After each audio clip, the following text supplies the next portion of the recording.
Hey there, survivors. Thanks for tuning in to tonight's episode.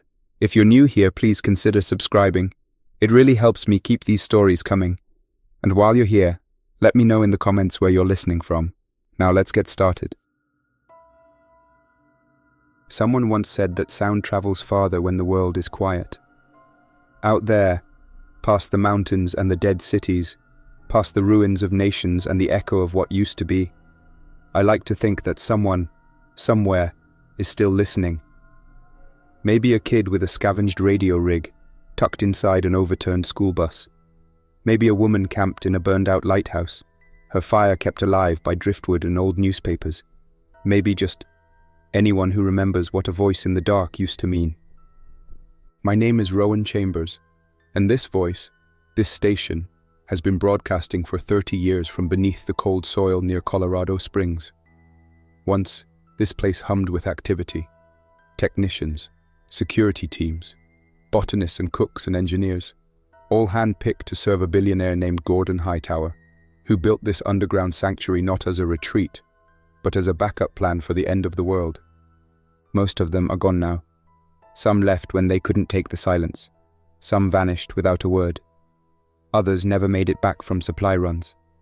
What's left of humanity exists in fragments, like the pieces of a broken mirror, reflecting a world that barely resembles the one we lost. I didn't plan to be here. I was a systems engineer with a degree, a sister I adored, and zero desire to join an apocalypse club. But Hightower paid well, and the work was clean. My sister Meredith came on later, as part of the greenhouse staff. We thought it would be a few months of easy money. Then the first wave hit. The spore swept through cities like smoke. The dead didn't just rise. They evolved, shifted, learned to wait, to blend in. By the time the air turned dangerous and the radios started falling silent, we were already locked inside. Now it's just me in this forgotten echo chamber. Each night, I switch on the transmitter, adjust the gain, and speak into the void. I share warnings, maps, the names of people I haven't heard from in years. I talk about the vaccine we almost had, about the nuclear fires that carved glowing scars into the earth, about how we came this close to turning it all around, and then sabotaged ourselves. Always I wait for a voice to answer, and every time the silence returns, I wonder how long I can keep pretending that I'm doing this for someone else, and not just to hear my own voice, so I can remember I'm still human. Long before this began, I lived a normal life in Seattle. Back then, I was fresh out of college, armed with a degree in mechanical engineering. I was a typical young professional, carrying ambitions that had nothing to do with survival or bunkers. My sister, Meredith, was finishing a course in environmental science at the time. Her passion was always ecology and the outdoors. She loved analyzing soil samples, discovering new species of wildflowers, and creating pressed collages out of dried petals. Our parents had both passed away when we were teenagers, leaving us to rely on each other as we navigated adulthood. We found ways to support one another, forging a sibling bond that shaped most of our decisions. In early 2027, when the economy seemed stable enough, I moved to Colorado for work on a private construction project. The location near Cheyenne Mountain was rumored to be highly secure. The rumor turned out to be true. It was indeed a subterranean fortress commissioned by Gordon Hightower, a man known for uncanny foresight and nearly limitless wealth. I landed a job as part of the initial installation crew for the facility's water reclamation and ventilation systems. Meredith followed soon after, initially just visiting me, but she ended up staying when Hightower offered her a position in the domestic staff. The pay was generous, the environment controlled, and we had the sense that we were participating in some elaborate precaution, one that would hopefully never be needed. At the time, the notion of global collapse felt unimaginable, at least for me. My biggest concerns involved finishing each engineering phase without missing deadlines. I'd spend long days in the subterranean levels, aligning the filtration tanks, calibrating sensors, and ensuring that the ventilation shafts were sealed properly against any outside contamination. Occasionally, I'd see Hightower himself roaming the halls with a sense of measured curiosity. He'd nod at me in passing, perhaps inspecting the progress of his doomsday refuge. Rumors about why Hightower wanted such a massive bunker varied. Some said he feared a nuclear exchange between superpowers. Others believed he was preparing for catastrophic climate changes. No one, to my knowledge, mentioned zombies. Yet when the earliest signs of an infection started appearing on the news in mid-2028, Hightower's project was already 90% complete. He quietly accelerated the final stages, increasing the pay to double time, with some teams working around the clock. By the time the outbreak reached major US cities, the bunker was fully operational. At first, the outbreak was just another piece of sensational news. People assumed it would stay confined, that the CDC would swoop in with a rapid containment plan. But then entire counties in Texas went dark within weeks. Reports from Memphis, Tennessee emerged next, describing people falling ill with a fungal infection that spread unbelievably fast. Hospitals were overwhelmed. Government briefings warned the public not to panic, claiming the situation was under control. None of us could have guessed how quickly it would spiral into a worldwide event. I remember the exact day that Gordon Hightower summoned all his staff to the central lounge on sub-level 1. It was a chilly morning in November 2028. We had only just heard that the infection, this zombie spore, as they were calling it on social media, had infiltrated the outskirts of Los Angeles. Hightower stood at the front of a large meeting room, wearing an impeccably tailored suit, explaining that the bunker would lock down for an indefinite period. He displayed news footage from various channels, images of overcrowded airports, lines of vehicles on every major highway, police forces trying to establish quarantine perimeters. It was chaos on every screen. People stared in disbelief, as if we'd stumbled into a disaster film. Hightower announced he would keep us safe, provided we all performed our designated roles and did not attempt to leave without explicit clearance. In the months that followed, the world above changed in ways we could scarcely process. Governments declared national emergencies. Martial law was instated in certain regions, and attempts to isolate the infection largely failed because it spread in unpredictable ways. The spore was airborne under certain conditions, but experts also suspected contamination through direct contact with fluids. Even as the authorities struggled to contain it, they faced riots, supply chain disruptions, mass migrations, and the growing presence of infected. Within the bunker, Hightower established a strict regime. We had weekly drills for sealing off different levels in case of a breach. We wore specialized ID badges that granted or restricted access to certain areas. A squad of ex-military personnel ensured the bunker's security, both internally and above ground. They coordinated short, carefully planned trips outside to gather supplies, retrieve specialized equipment, or scout the immediate perimeter. Through all this, I tried to focus on my engineering tasks, maintaining the water purification system, running diagnostics on the air filtration modules, and verifying that the power generators were stable. The bunker had multiple generators, some running on natural gas, others capable of burning diesel if necessary, and a substantial battery array. Redundancy was built into every system. At night, we'd gather in a small lounge to watch news broadcasts from around the world. Initially, there were still active reporters, albeit in protective gear, standing in front of blockaded streets or overwhelmed hospitals. Then those feeds became increasingly sporadic. Some networks simply went offline. Others broadcast older footage on a loop, their anchors gone. It was around this time that alternative voices began cropping up on shortwave frequencies. Ordinary people, broadcasting from basements, attics, or improvised shelters, described the collapse of their communities.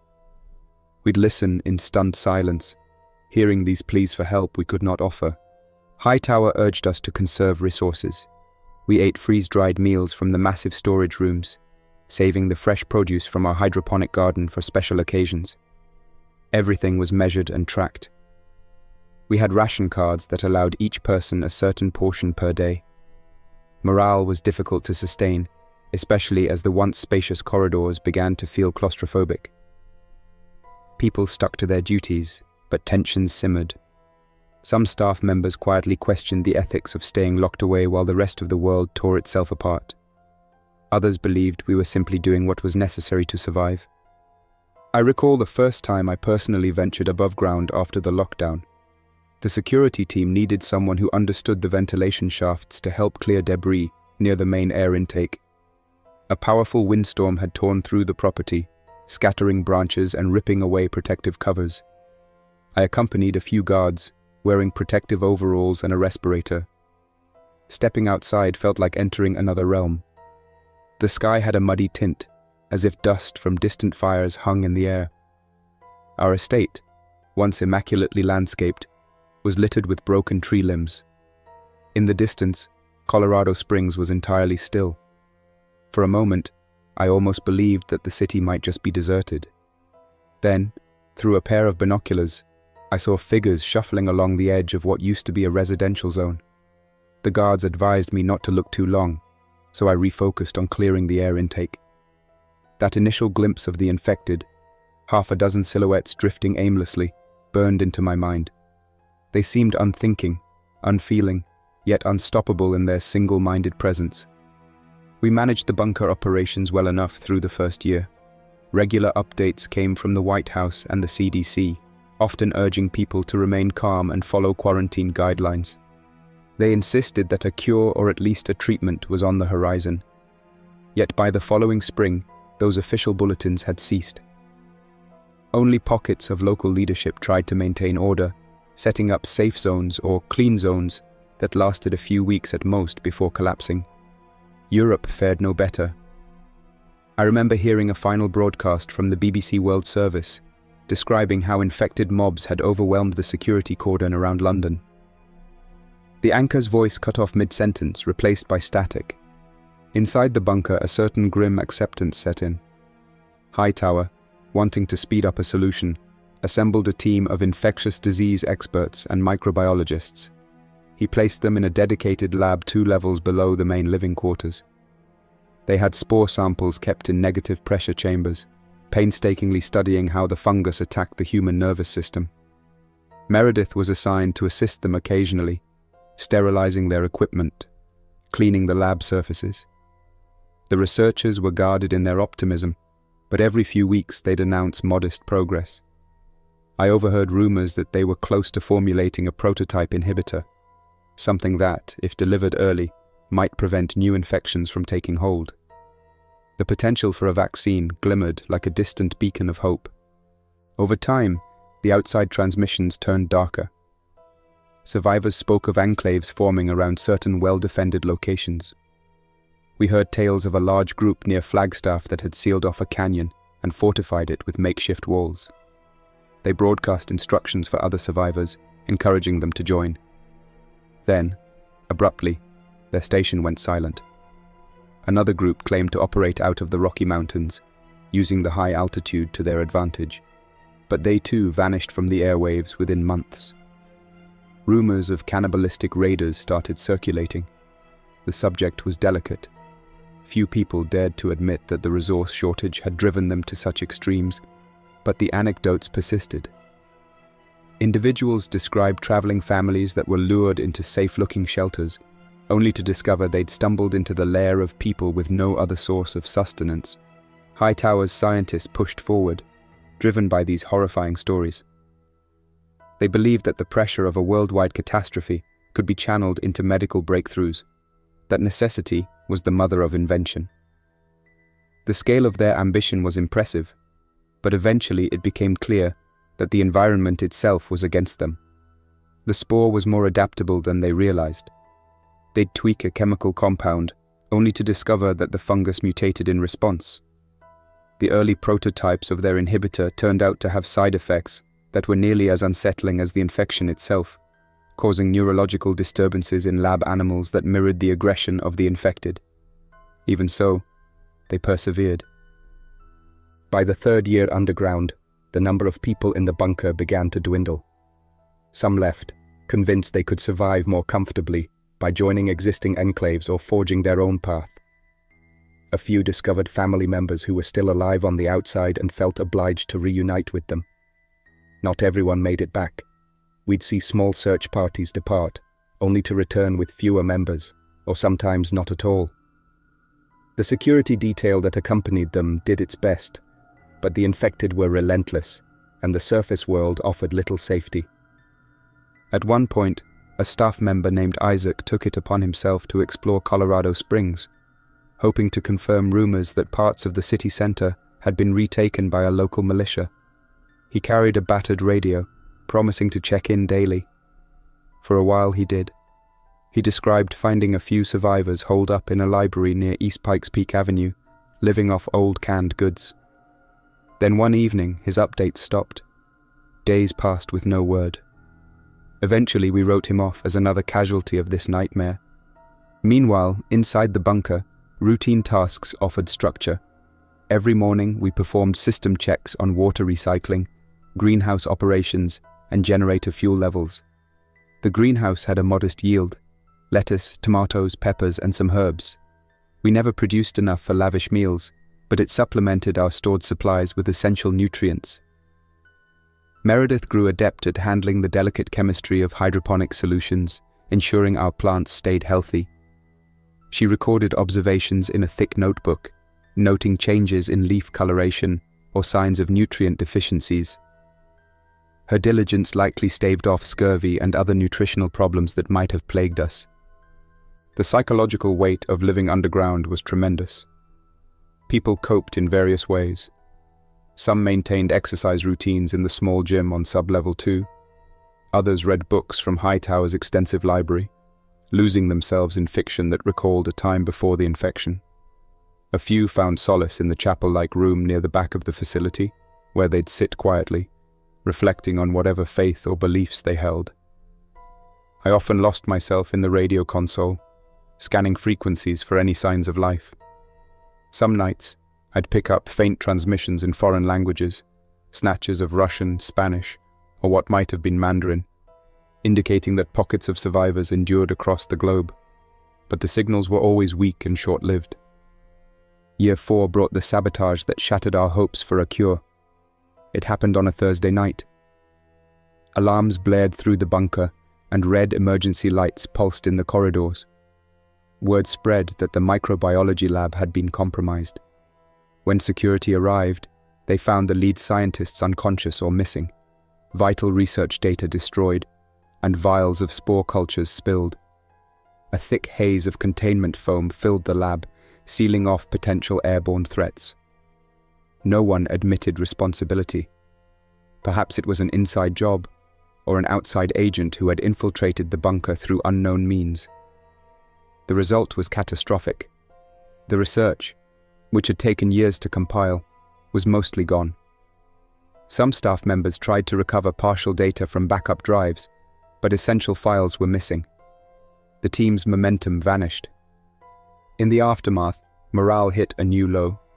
Some staff members, convinced that there was no longer a reason to stay, simply walked out of the bunker. Hightower raged, calling their departures an act of betrayal. Eventually, even he seemed to lose his fire. He locked himself in his private quarters, emerging only sporadically. A rumor circulated that he blamed himself for not investing in even tighter security, or for trusting people who might have turned against him. Beyond our walls, the global situation only worsened. Major cities across continents were overrun. Nuclear strikes at various points left swaths of land heavily irradiated. People described an eerie, glassy terrain around some of these blast sites, where almost nothing lived. In the weeks after each explosion, transmissions from those regions would speak of mutated, infected, sporting fungal growths that gave them a hardened appearance. Some survivors referred to these as armored lurkers, as they could withstand more conventional deterrents.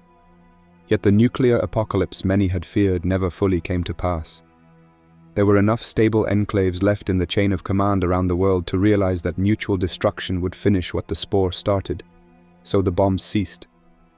The consequence was a patchwork of radioactive zones scattered across the earth like wounds on a body.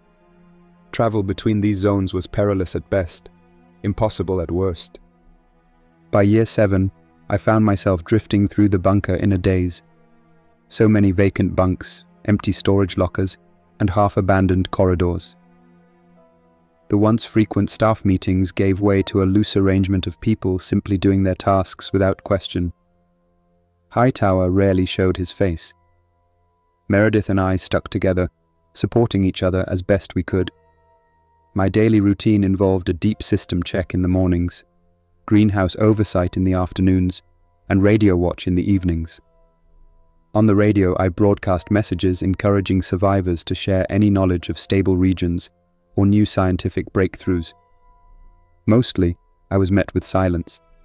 Occasionally, a voice would crackle through the static, offering a rumor of hope before fading away. Then came the day Hightower disappeared. It was sudden, with no official announcement. The security cameras captured him walking toward an emergency exit with 2 guards. They all carried backpacks. The door sealed behind them, and no one saw them again. We found no notes in his quarters, just an empty office and a closet with missing clothes. The staff, already stretched thin, splintered without his presence. Some argued that they should attempt to locate him. Others decided it was time to leave for good. In the span of a few weeks, half of those remaining departed. Soon, it was just me, Meredith, and a handful of others. Amid this new isolation, we reorganized the living areas, consolidating to a smaller section of the bunker to save on power. We shut down entire wings, turning off lights and sealing doors to conserve energy. The greenhouse and the radio room remained our primary focus.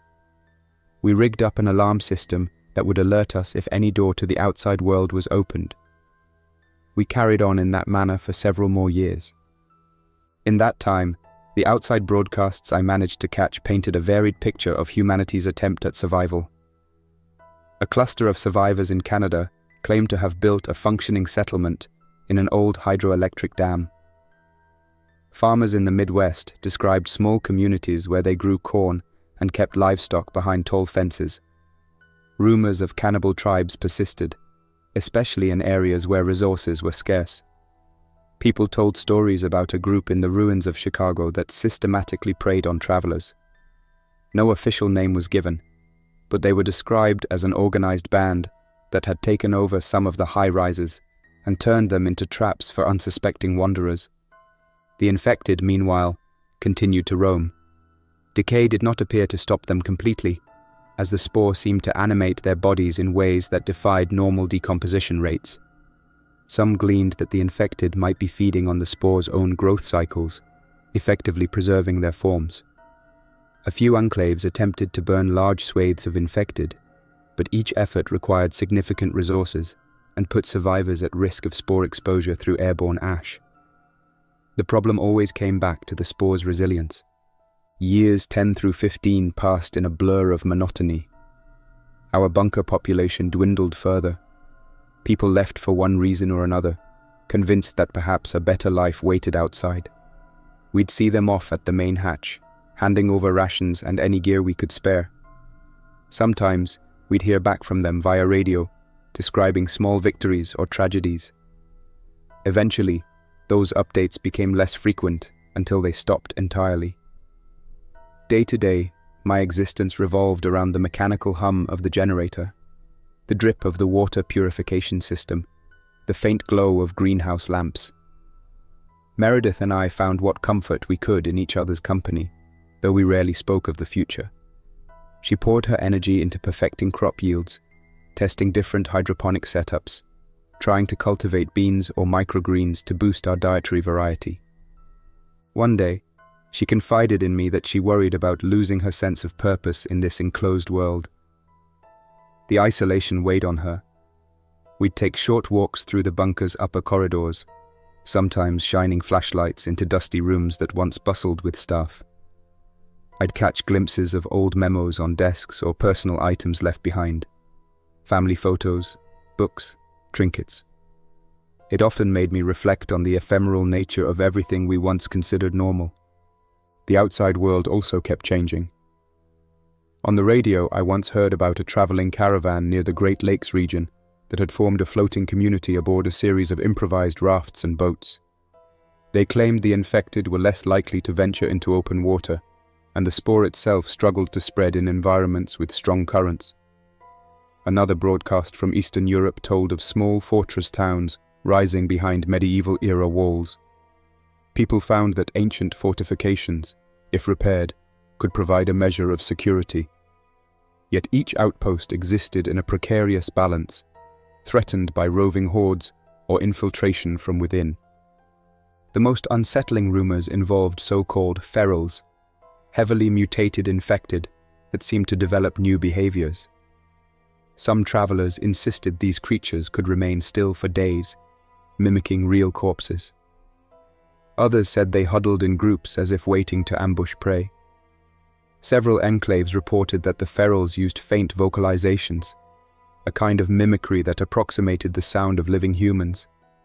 Survivors who investigated such calls sometimes never returned. I couldn't verify these stories, but enough identical accounts surfaced from unconnected sources to lend them credibility. By year 20, the bunker's daily routine had been refined to a near ritual. I rose at a consistent hour, my wristwatch still functioning thanks to careful battery management, and went through a mental checklist. Generator fuel, water tank levels, greenhouse water pH, filters in the ventilation system.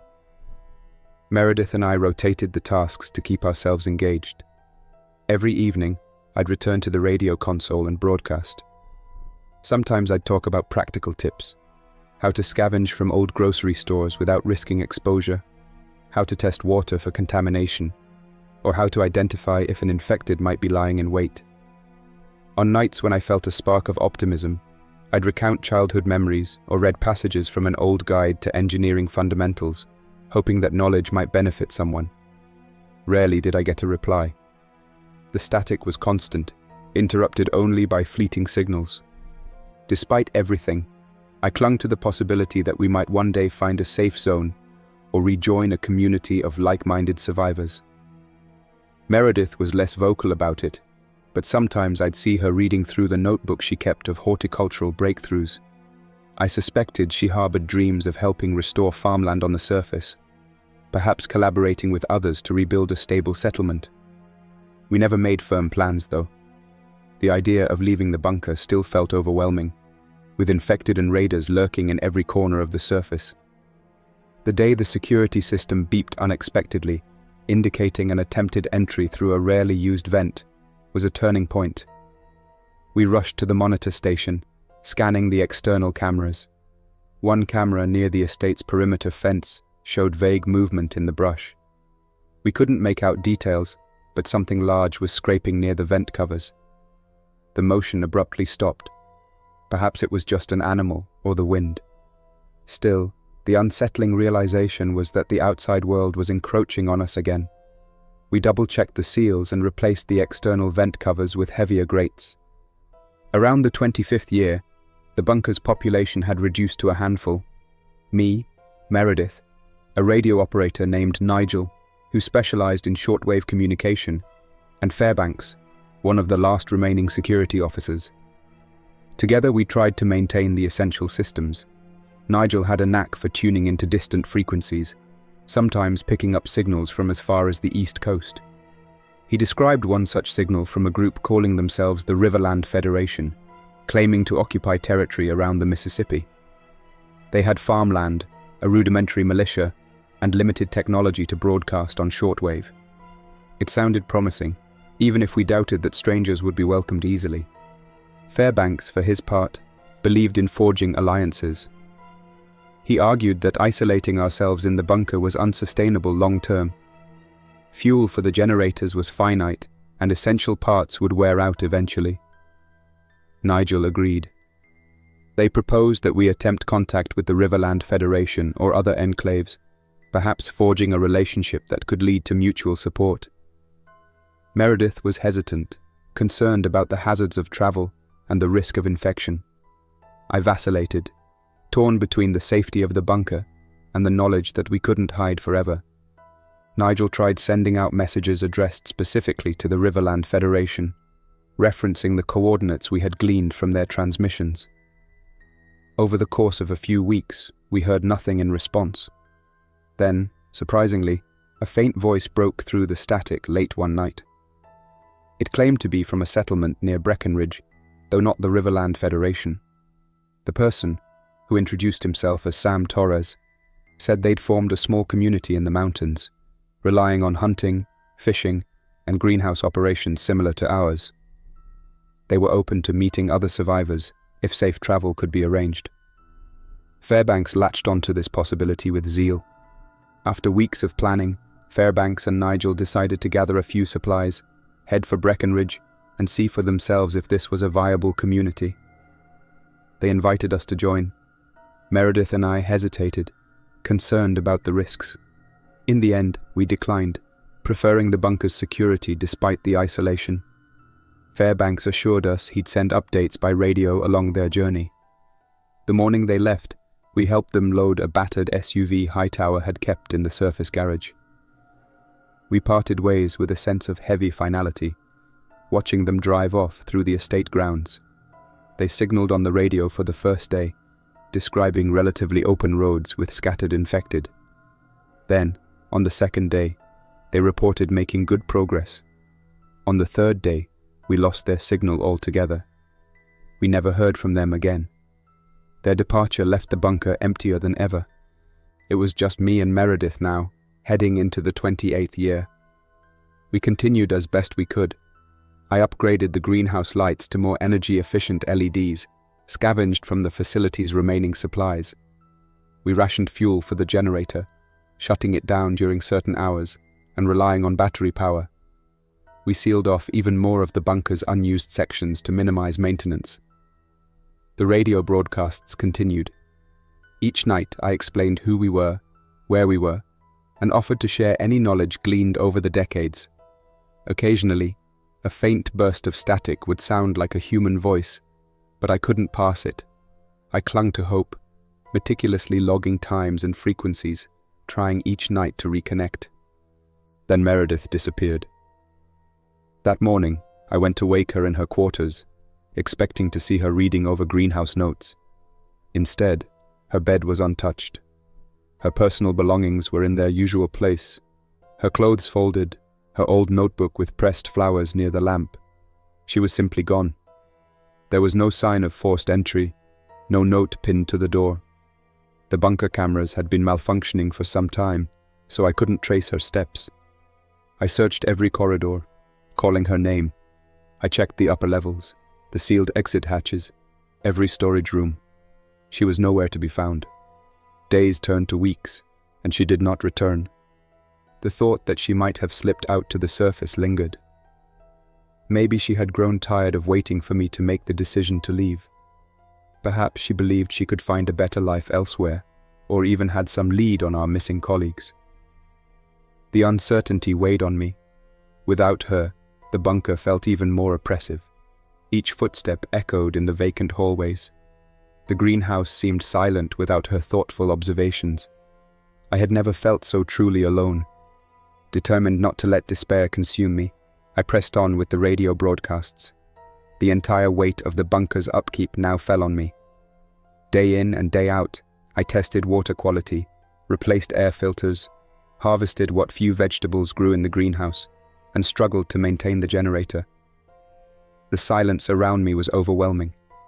Sometimes I found myself talking to the walls, narrating my tasks like a public service announcement just to fill the emptiness.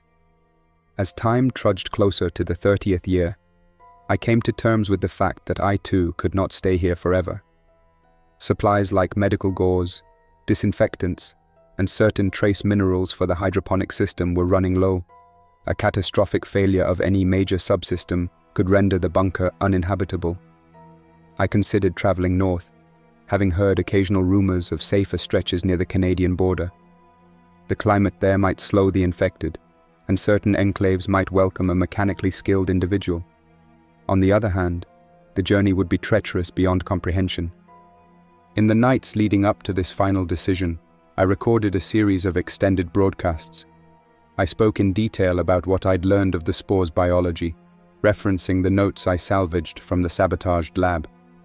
Although incomplete, they contained valuable tidbits: the fungus's reliance on humid conditions, its vulnerability, albeit partial, to certain chemical agents. I recounted how nuclear detonations had backfired, giving rise to mutated variants in irradiated zones. I addressed the threat of cannibal raiders, cautioning travelers to avoid areas known for predatory groups. In essence, I tried to compile a manual of survival tactics gleaned from decades in a vantage point that, while sheltered, was informed by countless hours of listening to the world's struggle. I also recounted the final days of official governments, how entire nations tried to re-establish themselves. Some attempted to rebuild their capitals, only to find them overrun by the infected. Others tried to resurrect monarchy systems or transitional councils, failing under shortages and constant threats. Now, all that remained were small alliances built on local trust, micro-governments that might survive or crumble at a moment's notice. Each of these broadcasts ended with a personal plea. If anyone can hear me, my name is Rowan Chambers. I've been in the Hightower Estate bunker near Colorado Springs since the beginning of the outbreak. I'm considering leaving soon in search of other survivors. If you have any information about stable communities, possible vaccine projects or safe routes, please respond. I will keep listening on this frequency as long as I can. The microphone hissed with static. I'd hold my breath, straining to detect any flicker of a response. Time after time, only silence returned. Finally, I resigned myself to the reality that I might not receive an answer. I spent weeks gathering a survival pack, a sturdy backpack, containers of purified water, freeze-dried meals, a compact shortwave radio, medical supplies, a multi-tool, and any other items that might prove vital. I even disassembled a small battery array to create a portable power bank for the radio. A part of me realized that leaving the bunker meant never seeing it again, or at least never returning under the same conditions.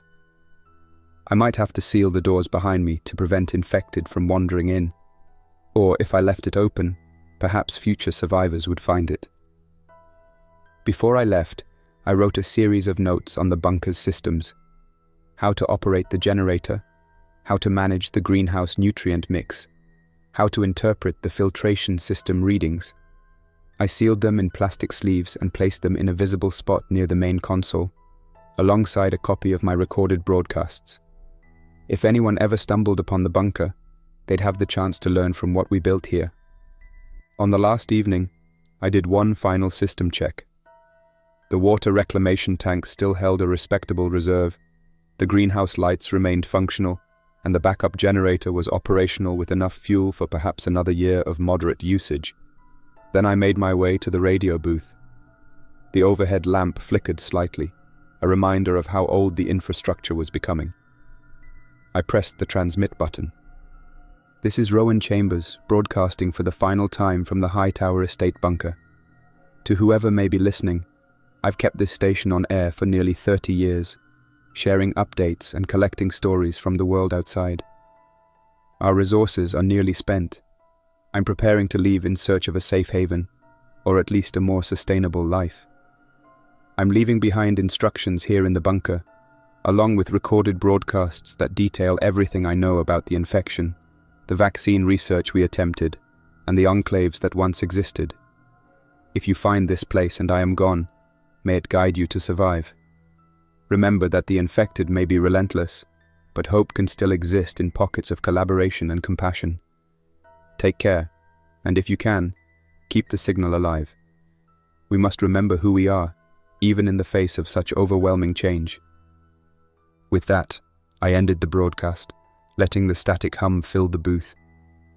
I sat there for a long time, listening for any faint reply. The moments ticked by, each second etched into my memory. Then, at last, I shut down the console. Darkness enveloped the radio booth, broken only by the faint glow of emergency lights. Shouldering my pack, I walked through the bunker's corridors for what I presumed might be the last time. I recalled the faces of the many people who once worked here, the laughter in the cafeteria during the early days, the tense conversations in the lab, the hushed speculation about what was happening above. So many stories had begun and ended in these concrete halls. In the airlock leading to the surface, I paused, placing a hand on the thick steel door. This had been my haven and my prison. On the other side lay an uncertain world, haunted by infected forms, scarred by nuclear devastation, policed by desperate survivors. But perhaps also dotted with enclaves of resilience, maybe even answers to what happened to my sister, or a final resting place for the regrets I carried. I gripped the lever, took one measured breath, and pushed the door open, stepping into the outside air under a sky I'd hardly seen in nearly 3 decades. The moment the door eased open and the early morning light penetrated the gloom of the airlock, an entirely different reality confronted me. For nearly half my life, the bunker's filtered atmosphere and artificial lighting had defined my world. Now, a chill breeze carried scents I had almost forgotten: pine needles, damp earth, and something acrid that I couldn't immediately identify. Cautiously, I stepped onto the concrete landing that opened onto the estate grounds. The Hightower estate had once been a manicured landscape, a long driveway bordered by oak trees, rose gardens near the main house, carefully trimmed hedges that led to a guest cottage. Decades of neglect had rendered it almost unrecognizable. Grasses had grown waist-high. The oak trees, without pruning, had spread their branches wildly, some limbs broken off by storms. A half-collapsed gazebo lay shrouded in vines. I looked for signs of movement, but saw nothing immediately. No wildlife, no infected figures. All was silent except for the wind rustling leaves. I forced my legs to move, picking a path through the overgrowth, trying to remain vigilant. At the bunker's exit, I donned a protective hooded jacket, secured my respirator over my nose and mouth, and double-checked the filters, though I suspected that the spore wasn't as easily airborne in open spaces unless large numbers of infected were present. Still, caution felt necessary. The air smelled of decay, but not in an overpowering sense. More like the general mustiness of abandoned buildings, overlaid with the fragrance of wild plants. My objective that day was to reach the estate's perimeter fence. There, I'd inspect the surroundings and gauge the best route. The estate fence consisted of tall iron bars set in concrete footings, originally designed for privacy and security. Over the years, some sections had rusted or been damaged by falling trees. I recalled that the security staff had used a side gate near a dense patch of forest for their supply runs. That gate would likely be my best exit. As I crossed the yard, I saw the old fountain, once a grand centerpiece of the property. Now it was cracked and partially toppled. Vines crawled over the sculpted stone, reclaiming it for nature. The water that had once cascaded from bronze spouts was gone, replaced by muddy puddles. In the distance, I caught sight of a few shapes that might have been deer or elk. The local wildlife had probably flourished in the absence of human activity, but they scattered before I could take a closer look. When I approached the outer fence, unease welled up. The gate stood ajar, bent off its hinges. I hesitated, scanning the immediate surroundings for any sign of movement. Beyond the fence lay a narrow road once leading up to the mansion's entrance. Beyond that road stretched the broader foothills of the Cheyenne Mountain region, crowned by evergreens and rocky outcrops. Treading carefully, I followed the road downhill. The mansion was located on elevated ground that offered a panoramic view of Colorado Springs, though much of the cityscape was obscured by the curvature of the hills. As I descended, the remains of suburban developments came into view, roofs poking through a sea of green, roads cracked and buckled. I tried to recall the last official estimates I'd heard about infected density in this area. That was over a decade ago, and any data now would be outdated. Nevertheless, I remained watchful, pausing every few steps to listen for the characteristic shuffling of infected or the distant wails that survivors sometimes reported. Eventually, I found a vantage point near an abandoned gas station. The building's sign was missing letters, leaving only faint outlines. Its windows were broken, and weeds sprouted from cracks in the asphalt. Carefully, I crept around the side, peering in. Empty shelves lined the interior, with debris strewn across the floor. No sign of infected, though there were old dark stains on the linoleum. I refrained from stepping inside, not wanting to risk a hidden threat. Instead, I leaned against the wall to collect my thoughts, occasionally lifting my binoculars to scan the horizon. From this vantage, the city sprawled out below, hushed and grey in the distance, punctuated by the silhouettes of decaying buildings. Some structures had collapsed. Others stood intact but lifeless. Smoke rose in a thin column far off, possibly from a fire or a settlement. I considered heading in that direction, but decided against it for the moment. My plan was to skirt the edges of the city, heading into the foothills. The terrain was rugged, with winding roads that sometimes devolved into dirt paths, flanked by thick underbrush. The air smelled of pine resin and damp soil.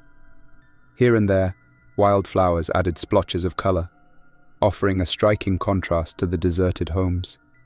Every so often, I spotted a house tucked away behind pines. Many had broken windows or open doors. Some were partially burned. I didn't investigate most of them, wary of potential infected lurking inside. But curiosity got the better of me at one particular property.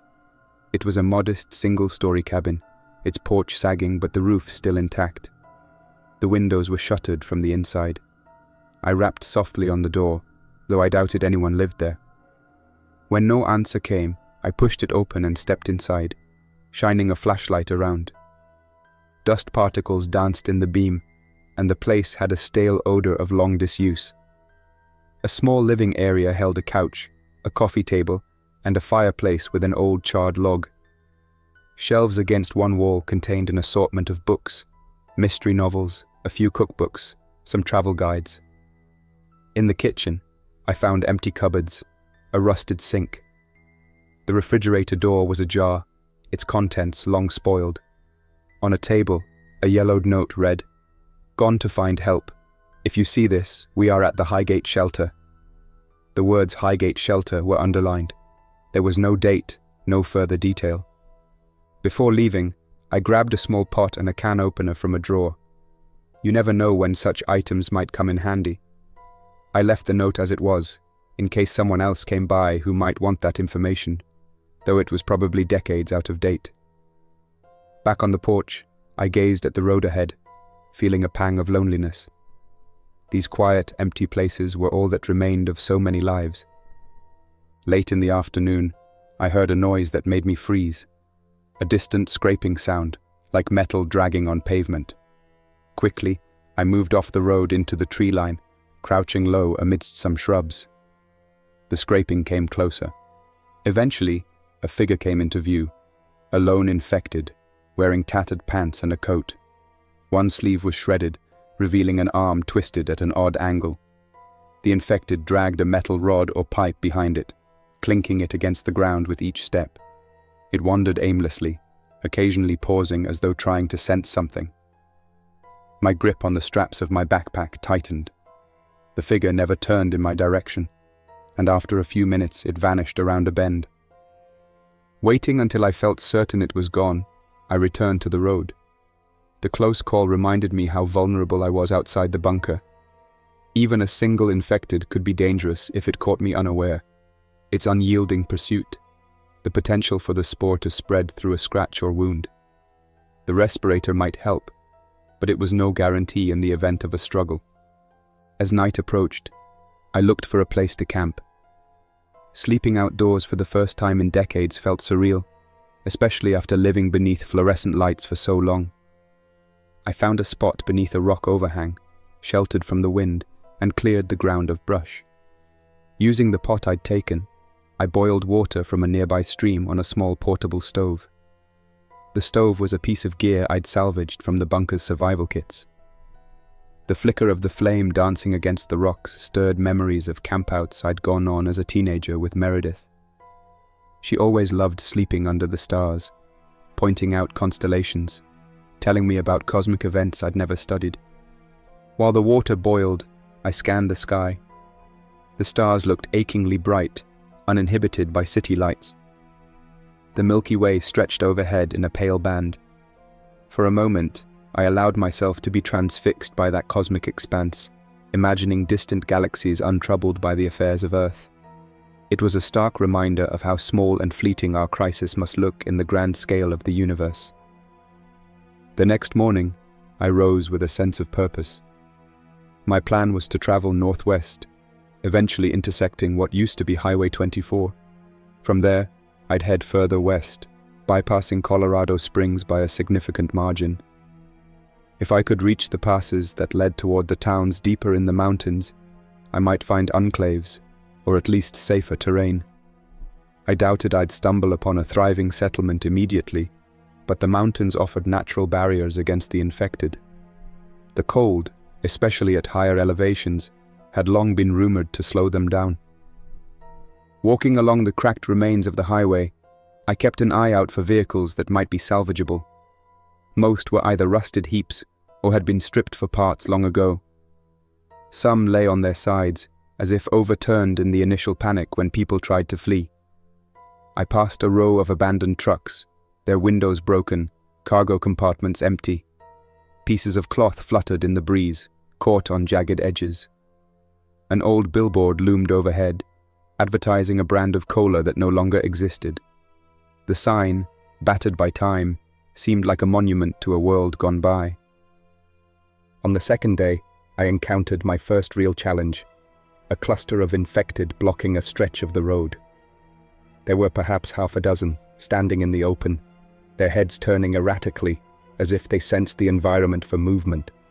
Some might call them standard roamers, bodies that no longer showed extreme mutations, but retained that eerie semblance of life.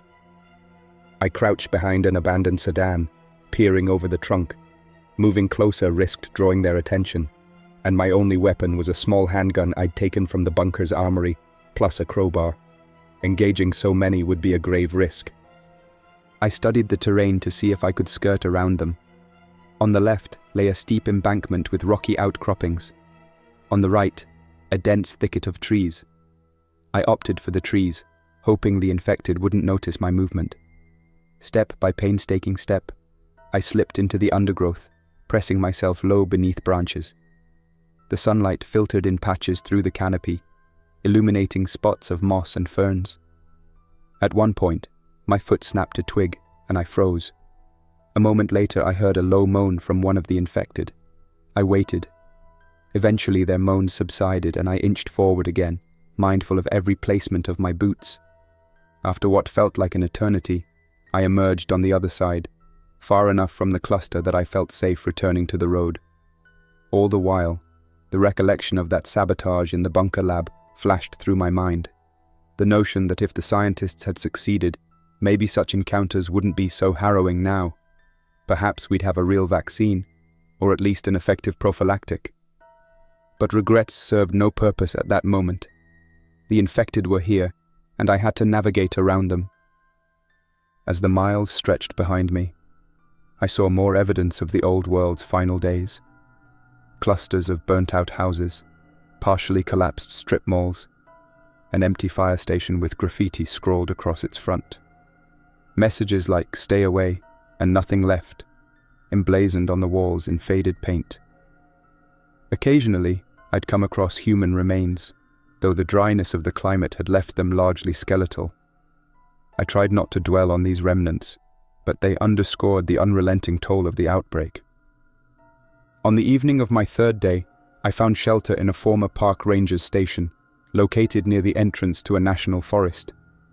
The sign out front was bleached by sun and rain, but I could make out the words, "Pike National Forest Ranger Station." The door was locked. With a bit of force from my crowbar, I managed to pry it open. Inside, I discovered a single main room with old maps pinned to a corkboard, a battered desk, and a couple of metal filing cabinets. Dust lay thick on every surface. A logbook near the desk indicated that meteorologists once staffed the station to track regional weather patterns. The last entries were scrawled lines referencing the initial surge of infected sightings in outlying areas, eventually concluding with "Abandoned station, heading east." That night, I barricaded the door with a heavy chair and used my portable stove to boil water, rationing my dehydrated meals carefully. I kept my flashlight off to avoid drawing attention, using a candle instead. The flickering light played across the maps, revealing scenic routes that once led hikers to breathtaking vistas. Now, those same paths might hold unseen dangers.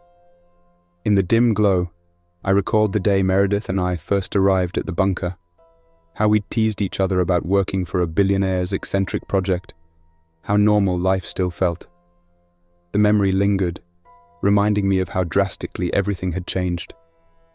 In the morning, I decided to continue deeper into the forest, guided by one of the ranger trails that would eventually lead me north. The station's logs suggested that at higher elevations, sightings of infected were rare. I slung my backpack on and stepped back onto the trail, noticing how nature had reclaimed everything. Grass poked through the asphalt, trees overhung the trail, and wild animals roamed freely, unacquainted with the old boundaries of human infrastructure. Along a stretch of winding path, I paused to take in the scenery. Towering pines swayed gently in the breeze, their needles glimmering in the sun. A stream tumbled over rocks just a short distance away, its clear water rushing towards some distant tributary. The sky overhead was a bright canvas of blue, dotted with wispy clouds. It struck me that while the world of humankind had collapsed, the earth itself continued on in its own rhythms. Plants grew, rivers flowed, and wildlife adapted. There was a strange beauty in that realization, as if nature was indifferent to the spore that consumed civilization. Still, I couldn't linger too long in any one spot. Remaining constantly aware of my surroundings, I pressed forward. After a few hours of walking, the trail opened onto a small clearing where a weathered log cabin stood. It had a pitched roof with missing shingles, a stone chimney leaning precariously. Cautiously, I circled the structure, testing for signs of recent activity. Finding none, I ventured inside. The door gave way easily under slight pressure, revealing a single-room interior with a wood-burning stove, a simple bed frame, and a trunk against the wall. Dusty footprints trailed around the space, though it was impossible to tell how old they were. In the trunk, I found a tattered blanket, a lantern with no fuel, and a small journal. Flipping through its pages, I learned that the cabin had belonged to someone named David Muller, who wrote about escaping the initial chaos in Colorado Springs. He mentioned waiting for a group of friends who never arrived. The entries trailed off abruptly after a mention of going on a hunting trip. It seemed he too had vanished into the forest at some point. An ache settled in my mind as I read his final words. I keep waiting for a reply on the radio, but the static is endless. Maybe tomorrow I'll head to the ridge and try the repeater station. There was no further entry. The discovery of David Muller's journal reminded me of the fragility of every life touched by this crisis. So many stories ended without resolution. Each abandoned home, each scribbled note, offered a glimpse into someone's desperate attempt to endure. I couldn't help but wonder if my own final chapter might be written in similar lines. That night, I stayed in the cabin, lighting a small fire in the stove with the scraps of old furniture. I kept my respirator within arm's reach, just in case, and I wrote my own reflections in a notebook I carried. If something happened to me, perhaps another traveler might find it one day. Continuing north, the terrain grew steeper. My progress slowed as I navigated switchbacks, some of which had eroded or collapsed. Occasionally, I encountered wildlife, a fox darting between the trees, a pair of hawks circling overhead. No infected crossed my path for several days, which I took as a hopeful sign. Yet the sense of isolation intensified. The bunker, for all its loneliness, at least offered the comfort of solid walls, electricity, and a regulated environment. Here, every night was uncertain, every noise a potential threat. On the 7th day since leaving the bunker, I spotted what appeared to be fresh footprints near a stream. They were boot prints, distinct enough to indicate recent passage, though I couldn't guess how many days old. They led along the bank, heading in the same general direction I was traveling. My attention sharpened. Here was evidence of another living person. Perhaps I'd find an ally or a traveler like myself. Cautiously, I followed the prints for nearly a mile, but then they diverged from my intended path. They cut sharply east, where the terrain dropped into a narrow valley. I debated whether to follow them further, but logic urged me to stay my course. I wasn't equipped for a potentially hostile encounter if these travelers turned out to be dangerous. Instead, I took a mental note of their direction and pressed on. On the 9th day, I discovered a vantage point that provided a sweeping view of a valley below. The forest canopy stretched like an endless carpet, with occasional gaps revealing old roads and the remains of small towns. Using my binoculars, I scanned the horizon. Far off, I noticed a thin plume of smoke rising from what might have been a clearing. It could be a campfire or a settlement. The potential for finding a community warred with the fear of stumbling into danger. In the end, curiosity and the need for human contact won out. I adjusted my route, descending the slopes carefully. By early evening, I was close enough to smell the faint tang of burning wood. No infected were in sight, and the forest grew quiet, as though bracing for nightfall. I approached with extreme caution, weaving between trees until I saw a small encampment. 3 rudimentary shelters made of wood and tarp stood around a fire pit. 2 people sat near the fire, their backs turned to me. A third figure rummaged in a makeshift storage area. My composure wavered, but I forced myself to remain calm. My respirator was in place, though I considered removing it to appear less threatening. Then I reasoned that they might also be wary of infection. After lingering in the shadows for a moment, I decided to reveal myself. I stepped forward, arms slightly raised to show I meant no harm.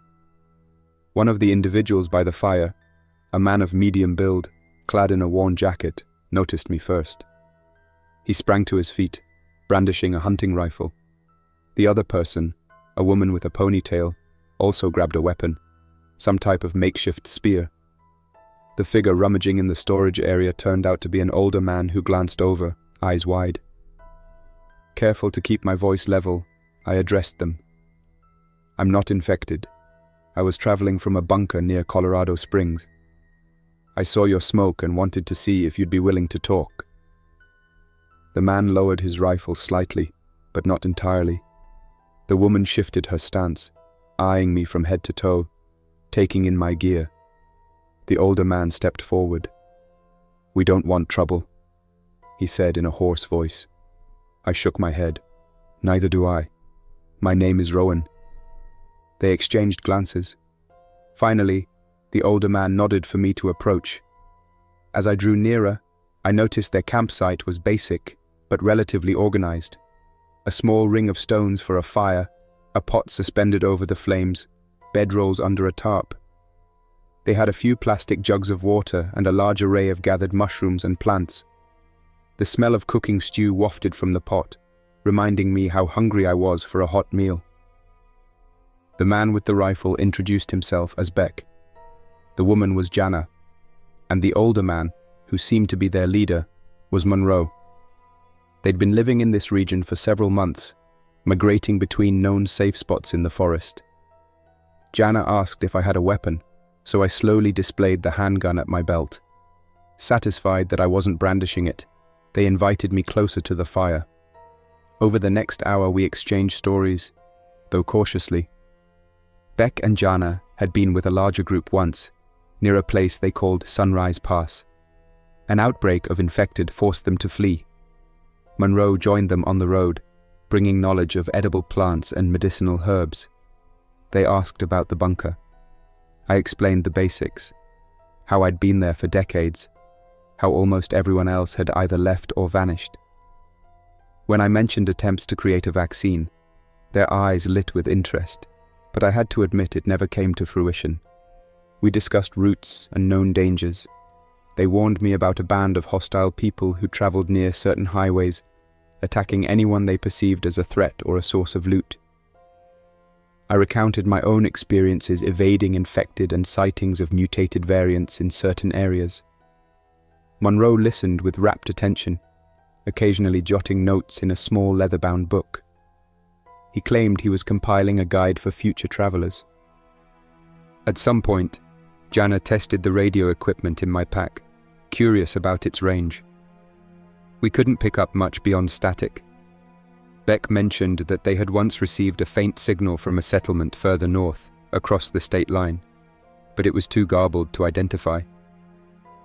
For a moment, I felt the old spark of hope reminiscent of my bunker broadcasts. Maybe we weren't alone.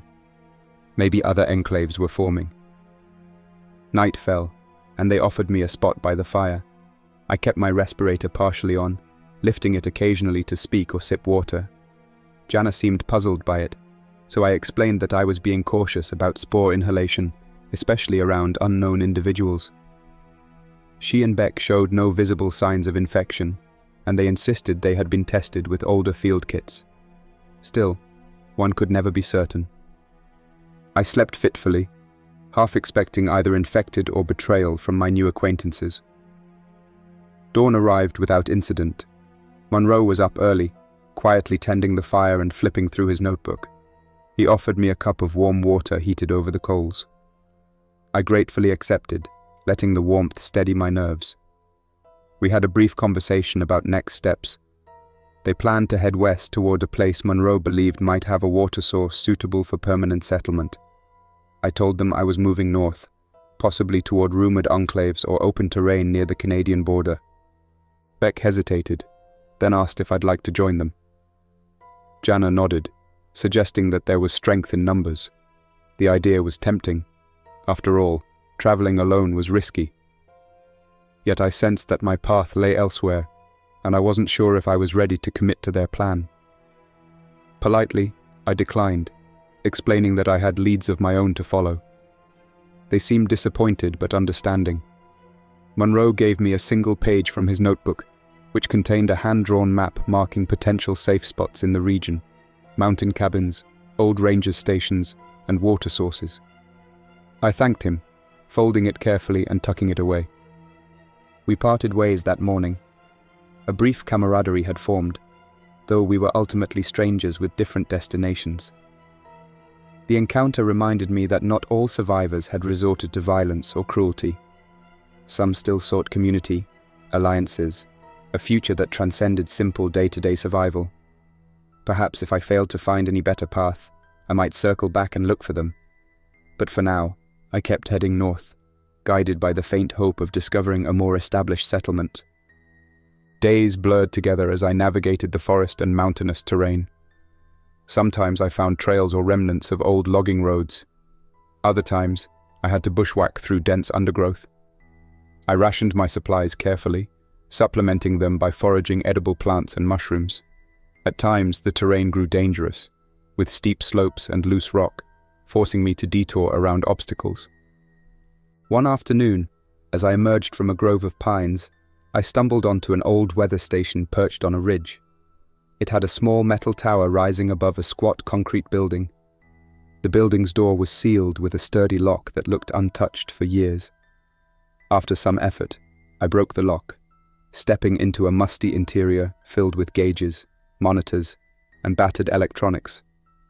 Dust coated every surface. A logbook near a desk indicated that meteorologists once staffed the station, referencing records that ended around 2029. I poked around, discovering a back room with a small cot and a supply cabinet. In the cabinet were freeze-dried meals, presumably left by the researchers. Though past their printed expiration dates, such rations might still be edible. I tested one, a simple stew mix, by cooking it on my stove. The flavor was bland, but it didn't seem spoiled. Grateful for the boost to my provisions, I took as many pouches as I could carry, leaving some for potential future travelers.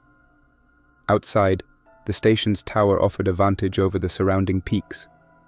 Carefully I climbed the ladder, mindful of rusted bolts. The wind intensified as I reached the top platform, and from there I marveled at the expansive view. Pine-covered mountains rolled away to the horizon, interspersed with deep valleys.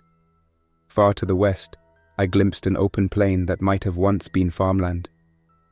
I tried to imagine where the infected might congregate, but from this height, all looked peaceful, timeless. While descending, an old satellite dish attached to the tower caught my attention. The cables led inside the building. If the station had a power source, maybe the dish could be repurposed to send or receive signals. Intrigued, I spent the rest of the afternoon searching for a generator or any backup system. All I found were rusted components and a single solar panel on the roof, cracked and presumably non-functional. A pity. If I had the right parts, maybe I could have restored it. As it was, I lacked the equipment. Eventually, I departed the weather station, continuing my journey. The next few days passed with relative calm. I managed to avoid any direct encounters with infected, though I occasionally saw footprints or heard distant moaning that made me detour. Once I found an overturned truck on a narrow road, partially blocking the path. It looked as if it had careened off the mountainside, possibly decades ago. Bones littered the cab, along with tattered clothing.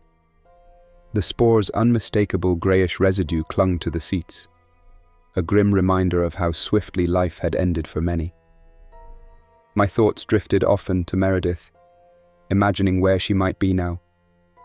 Could she have travelled a similar path, seeking mountain shelter? Or had she gone in an entirely different direction? Perhaps she had found an enclave or fallen victim to the harshness of the outside. The not knowing was its own kind of torment. I tried to keep her memory alive by pressing forward, telling myself that the only way to honour our shared past was to do something meaningful with the days I had left. Around day 15, I reached a wide valley that, according to an old sign, encompassed a recreational area with campgrounds and a small lake. The sign was riddled with bullet holes, a testament to past conflicts. The lake sparkled in the sunlight, unusually clear. A few cabins dotted the shore, each separated by swaths of pine forest. Eager for a real rest, I decided to investigate one of these cabins for potential shelter. The first cabin I approached was locked tight, but I peered through a window to see that the interior had been ransacked. Furniture was overturned, supplies presumably looted long ago. The second cabin's door was slightly ajar. Inside it appeared mostly intact. A living area with a fireplace, a small kitchenette, and a single bedroom. Leaves had blown in through a broken window, collecting in piles against the walls. The place smelled stale but not rotted. Checking each corner, I found no immediate threat.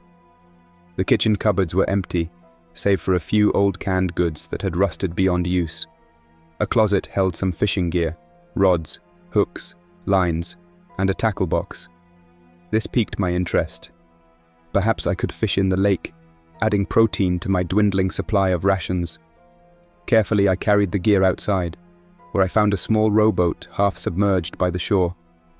Over the next hour, I managed to haul it onto dry land and inspect the hull for damage.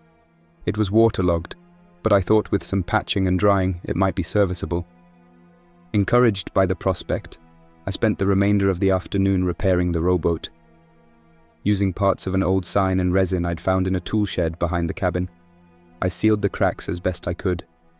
I left it near the water's edge to dry, then returned to the cabin. That evening, as the sun dipped below the trees, I gathered firewood, carefully sweeping out the fireplace before lighting a small flame.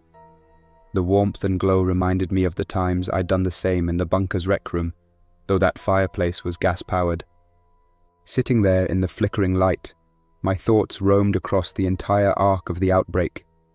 Decades of living underground had shaped me into someone I barely recognized, someone whose primary concern was surviving day by day, rather than the big dreams I once held.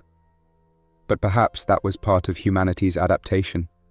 Even in the face of unimaginable change, we find ways to keep going. I took out my notebook and documented the day's events, adding details about the lake, the boat, the fishing gear. If anyone found this place after me, perhaps it would serve as a useful record. The next morning, I carried the patched rowboat to the water. Pushing off carefully, I sat in the boat and tested for leaks, scanning the surface for signs of life. The lake was still, reflecting the surrounding pines and the clear sky like a mirror. At the center, I tossed a fishing line overboard, waiting with silent anticipation. My initial attempts yielded nothing. Just when I considered returning to shore, the line tugged. A brief struggle ensued, culminating in the capture of a small trout. It was a modest catch, but it filled me with a sense of triumph. For the first time since leaving the bunker, I felt something approaching joy. I rowed back to land, prepared the fish using the skill set I'd learned from old survival guides, and cooked it over my small stove. That simple meal was the best I'd had in weeks. The experience reminded me that life could still be lived, not merely endured. I spent the following day repeating the process, catching more fish, salting some of it for later. The area seemed devoid of infected, though I remained vigilant. Perhaps the forest's density deterred large hordes, or the region was simply too remote to attract them. On the evening of my second day at the lake, I decided to try the shortwave radio again, hoping to catch any transmissions. I set up my portable antenna near the cabin, scanning through frequencies. For a long time only static greeted me. Then, faintly, I picked up a voice. The signal was weak, dropping in and out, but I caught enough words to understand it was someone broadcasting from further north. They mentioned a settlement near a place called Twin Valleys. My curiosity soared. The mention of a real settlement, with a name, was more concrete than the rumors I'd heard in passing. I jotted down the frequency and the approximate content of the broadcast, determined to investigate further if I could. The next day, I resumed my journey with renewed purpose. I left the rowboat in a safe spot by the cabin, should I ever return, or if another survivor happened by. With a backpack now slightly heavier from salted fish, I pushed deeper into the forest, aiming to find a route that might lead me closer to Twin Valleys. The map from Monroe offered no reference to that name, so it might be further north or known by another label. The terrain proved challenging, with steep inclines and dense foliage, but I pressed on. Over the following week, I made steady progress, occasionally finding old footpaths, crossing small rivers using fallen logs, and even scrambling over boulders in the higher elevations. The nights were colder now. Each dusk, I scouted carefully for a safe campsite, sometimes opting to climb a tree or find a rocky ledge that afforded a broader view. Once, I glimpsed a pair of infected, half hidden among the pines below, wandering aimlessly. They never saw me, and I waited until they disappeared before moving on. Traveling in the wilderness continued to sharpen my instincts. I found myself noticing subtle signs of wildlife, the direction of the wind, the shift of cloud cover that might indicate a coming storm. In many ways, it felt like a reversal of the old normal. Instead of relying on technology and infrastructure, I was relying on the environment, reading its cues, working with its resources. Eventually, I reached a fork in the mountain trails. One path meandered west, the other north. Deciding to stick to my course, I took the northern route, which descended into a broad valley. The scenery changed once again, with gentler slopes and more open meadows. At the edge of one such meadow, I found evidence of people. A crude fence made of felled trees, stacked to form a barrier. Beyond it, faint smoke curled from a small settlement of cabins or huts. My anticipation grew. This could be Twin Valleys, or another community like it. Cautiously, I approached, waving a strip of white cloth I'd attached to a branch. After a moment, a figure emerged from behind the fence, clutching a bow. Another person, armed with a shotgun, stepped into view. They conferred briefly, then motioned for me to come closer. As I neared, I noticed about half a dozen cabins arranged in a circle around a communal fire pit. Gardens enclosed by chicken wire fences hinted at attempts at agriculture. A few goats roamed near a pen. This place was more organized than the previous camp I'd encountered. A tall man with a lined face and a grey ponytail introduced himself as Garrett. A woman named Sophia stood at his side, holding the shotgun. They greeted me warily. I introduced myself, removing my respirator so they could see my face. The mention of my years in a bunker sparked curiosity. When they asked if I'd been infected, I assured them I'd never shown symptoms and had followed strict safety protocols. Some of their tension lifted. Garrett explained that this settlement, called High Pines, had been formed by a handful of families who fled the urban collapse years ago. Over time, they'd fortified it, learning to grow crops suitable for the mountain environment, raising goats for milk and occasional meat. They maintained a rotating guard system to keep out infected or hostile raiders. Their success was modest but sustainable. About 15 people lived there, including children, a sight that felt like a small miracle in these times. Invited into their communal area, I saw a cooking pot hanging over a fire, tended by a teenager wearing patched jeans and a heavy coat. A couple of younger kids ran around, engaged in a game of tag. The presence of children underscored that some semblance of normal life could still exist in this world. The older members of the group watched the perimeter, scanning the tree line for threats. I felt a surge of cautious optimism. High Pines looked like a place of careful harmony, not cruelty or desperation. Sophia offered me a seat on a bench near the fire. She asked about the path I'd taken, and I recounted highlights of my journey. Several onlookers listened intently. A man named Ellis asked if I'd encountered large hordes of infected. I admitted I'd mostly seen scattered individuals or small clusters. Their expressions indicated that this area had experienced heavier waves in the past. Garrett confirmed that not long ago, a group of infected roamed through a nearby valley, but the settlement managed to fend them off by luring them into a gully lined with sharpened stakes.